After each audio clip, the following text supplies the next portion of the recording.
Hey everyone, welcome again to our Hosea journey. So just wanted to say I only saw a few comments, so we're gonna start next week on Thursday morning at 9:30, or did I say 10? The Thursday morning option. Shoot, I should have checked that. Either 9:30 or 10. I'll let you guys know next week, but we'll do a kind of a live Bible study about how to use a tent peg as a weapon according to the Bible. So. Read through some interesting passages there. So yeah, if you want to join us next Thursday, do so, and it'll be great. So yeah, hopefully everybody's doing well and enjoying this beautiful fall weather we have.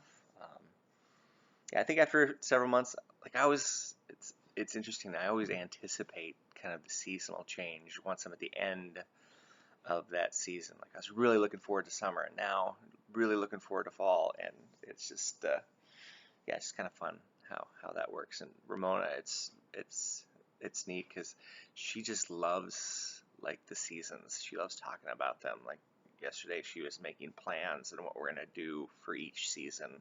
So she's just really anxious for the leaves to fall so that we can rake them and jump in them. So um, yeah, but anyway, let's dive in. We're in chapter 4, and we're going to do 11 through 19, and actually we're going to go through verse 7 in verse 5 as well, because that's kind of connected oracle, a part of it. So yeah, so let's go ahead and dive in. Wine and new wine take away the understanding. My people consult a piece of wood, and their divining rod gives them oracles. For a spirit of whoredom has led them astray, and they have played the whore, forsaking their God. They sacrifice on the tops of the mountains and make offerings upon the hills. Under oak, poplar, and terebinth, under their shade is good. Therefore your daughters play the whore, and your daughters-in-law commit adultery. I will not punish your daughters when they play the whore, nor your daughters-in-law when they commit adultery. For the men themselves go aside with whores, and sacrifice with temple prostitutes. Thus a people without understanding comes to ruin. Though you play the whore, O Israel, do not let Judah become guilty. Do not enter into Gilgal, or go up to Beth-aven, and do not swear as the Lord lives. Like a stubborn heifer, Israel is stubborn. Can the Lord now feed them like a lamb in a broad pasture? Ephraim is joined to idols. Let him alone. When their drinking is ended, they indulge in sexual orgies.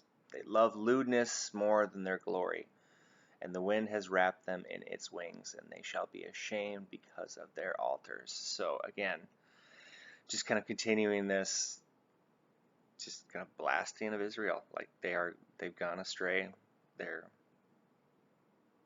not doing what God's asked them to do. So, all right, let's go ahead and go first 7 verses of chapter 5. It says, "Hear this, O priests. Give heed, O house of Israel. Listen, O house of the king, for the judgment pertains to you." So here he's kind of shifting to speaking directly to the leadership. "For you have been a snare at Mitzpah, and a net spread upon Tabor, and a pit dug in the Shittim." It's like my favorite. "But I will punish all of them. I know Ephraim, and Israel is not hidden from me. For now, O Ephraim, you have played the whore." Israel is. Anybody getting tired of that language?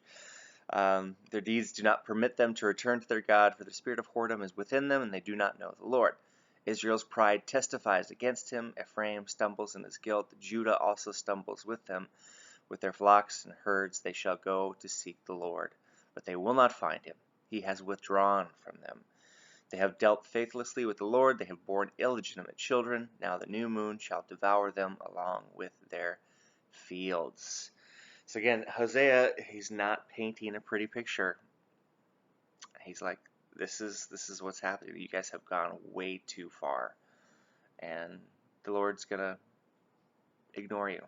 You're not gonna be able to seek out the Lord. So again, we just got like a chapter and a half, or a chapter and 7 verses of just this, like, pounding of Israel and what they're doing. So I know, again, these minor prophets, there's going to be times where it's going to be like, I really didn't want to start my day with, fire and brimstone, but we're going to get there.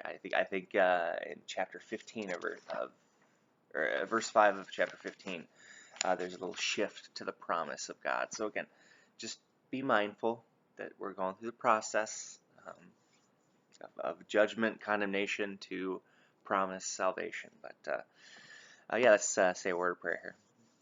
Good and gracious God, we give you thanks that you